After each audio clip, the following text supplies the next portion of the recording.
नमस्कार दोस्तों, आप सभी का आपके अपने YouTube channel DL study classes के प्लेटफार्म पर बहुत बहुत स्वागत है। दोस्तों, आज हम रीजनिंग के इंपॉर्टेंट क्वेश्चनों को लेकर आए हैं जो कि आपके RRB, NTPC, SSC, GD, RPF constable और इसी प्रकार के गवर्नमेंट एग्जाम में पूछे गए हैं। यदि आप एसएससी या रेलवे किसी भी एग्जाम की तैयारी कर रहे हैं तो आपके एग्जाम के लिए रीजनिंग के सभी क्वेश्चन बहुत ही महत्वपूर्ण हैं। तो चलिए बिना देरी किए हुए अपने क्वेश्चन को आगे बढ़ते हैं और देखते हैं किस प्रकार के रीजनिंग क्वेश्चन हमारे एग्जाम में पूछे जाते हैं और उन क्वेश्चनों को हल करने का सबसे आसान तरीका क्या हो सकता है। पहला क्वेश्चन दिया गया है कि सही विकल्प का चयन कीजिए जो दिए गए शब्दों की व्यवस्था को तार्किक और सार्थक क्रम में इंगित करता है। बताना है आंख, नाक, उंगली, बाल, हड्डियां। जो आपका दिया गया है इसका सार्थक क्रम क्या हो जाएगा। तो आप इसे पहले देखिएगा, जो नाक होता है वह एक होता है, पहले से हम क्रम के अनुसार चलते हैं। तो पहले दो कर लेते हैं, फिर देखिए उससे बड़ा क्या होता है, तो उससे बड़ा आपका आंख होता है क्योंकि आंख का दो होता है। तो फिर एक नंबर पे है आंख, तो आंख को कर लेंगे। और उंगली और बाल और हड्डियां, अब इसमें बड़ा कौन सा है, तो इसमें अभी आंख से बड़ा कौन सा इसमें है, उंगलियां हैं, क्योंकि उंगलियां 5 होती है। एक यदि एक की बात करें, एक हाथ में 5 होती है तो आपका 3 नंबर हो जाएगा यह। अब बचा है बाल और हड्डियां, तो सबसे अधिक क्या होता है इसमें, बाल होता है। बाल से कम क्या होता है, हड्डियां होता है। हड्डी का नंबर 5 है, 5 कर लेंगे फिर 4 कर लेंगे, यानी कि 2, 1, 3, 5, 4 हमारा आंसर होगा। अब देखिए किस ऑप्शन में दिया गया, देखा जाएगा आपका ऑप्शन नंबर बी में है, इसका option number B correct answer हो जाएगा। अगला दिया गया है किसी कोड भाषा में DLICK को YXR भी लिखा जाता है, उसी भाषा में LIGAL को किस प्रकार लिखा जाएगा।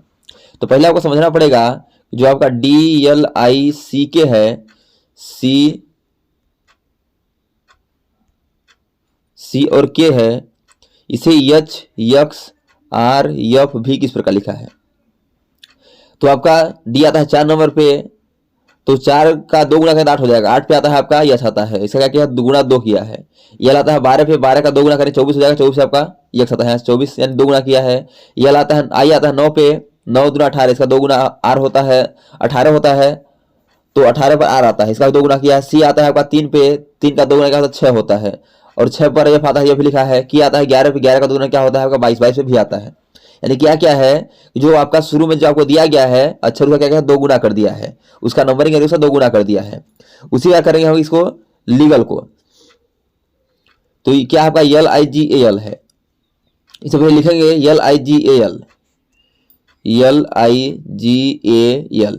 तो यल आता है 12 पे, 12 का 2 गुना क्या हो जाएगा 24, 24 पे आता है, तो 24 से आपका यक्स आता है। अब देखिए यक्स केवल लिखिए, ऑप्शन स्टार्ट है, तो ऑप्शन नंबर ए, बी और सी कट जाएगा, हमारा option number D correct answer हो जाएगा। आप ऐसे एग्जाम में समय बचाने के लिए आप इस प्रकार क्वेश्चन के आंसर को देख आगे बढ़ सकते हैं, लेकिन आपको मिलाने के लिए यहाँ समझा देते हैं। फिर आई आता है 9 पे, 9 का 2 गुना 18 होता है, 18 पे आर आता है। जी आता है 7 पे, 7 का 2 गुना 14 होता है, 14 पे आपका यन आता है, यन लिख दिया है। 1 का 2 गुना आपका क्या होगा, 2 होगा, और 2 पे आता है बी। यल आता है 12, 12 का 24 होता है, 24 आपका आता है यक्स। तो यक्स आर एन बी यक्स आपका ऑप्शन नंबर डी में है, इसे इसका option number D correct answer हो जाएगा। अगला दिया गया है नीचे दिए गए विकल्प में से संबंधित शब्द को चुनिए। बताना जिस प्रकार रोगाड़ू का संबंध रोग से, उसी प्रकार युद्ध का संबंध किससे हो जाएगा। इस ध्यान से देखेंगे तो रोगाड़ू का संबंध किससे दिया है, रोग से दिया है, उसी प्रकार युद्ध का संबंध किससे होगा। ऑप्शन है देश, विनाश, बम या बंदूक।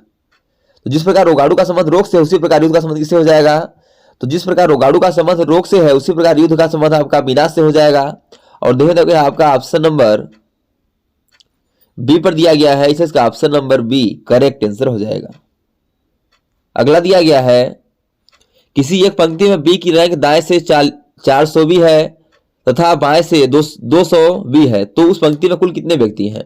तो जब भी आप ऐसा क्वेश्चन लिखे कि आपको ऊपर नीचे दाएं बाएं से रंग दे दिया गया है और कुल व्यक्ति या कुल जब पूछे क्या करना है, आपको दोनों को जोड़ के और एक घटा देना है। तो 600 प्लस क्या करेंगे 200 और माइनस का 1 कर देंगे, तो 600 हो गया और माइनस का 1 क्या हो जाएगा आपका 599। इसका रैंक क्या हो जाएगा 599 हो जाएगा। और ऑप्शन नंबर ए में है, इसका option number A correct answer हो जाएगा। नेक्स्ट दिया गया है कि नीचे दिए गए विकल्पों में से असंगत विकल्प का चयन कीजिए।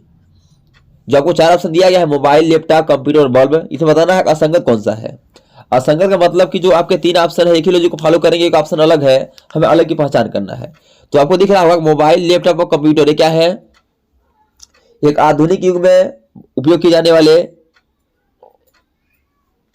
मोबाइल, लैपटॉप और कंप्यूटर है, लेकिन जो बल्ब है ना, बल्ब क्या है, इन सबसे अलग है, तीनों से क्या है, अलग है।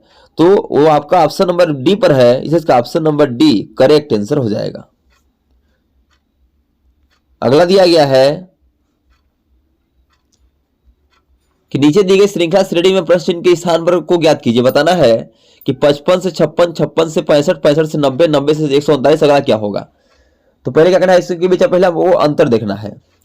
यदि हम अंतर निकालते हैं तो 55 से 56 क्या हुआ, प्लस का 1 हुआ है।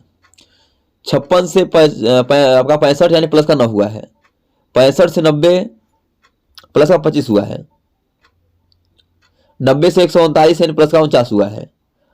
अब आप देखेंगे तो किसी न किसी संख्या की स्क्वायर है।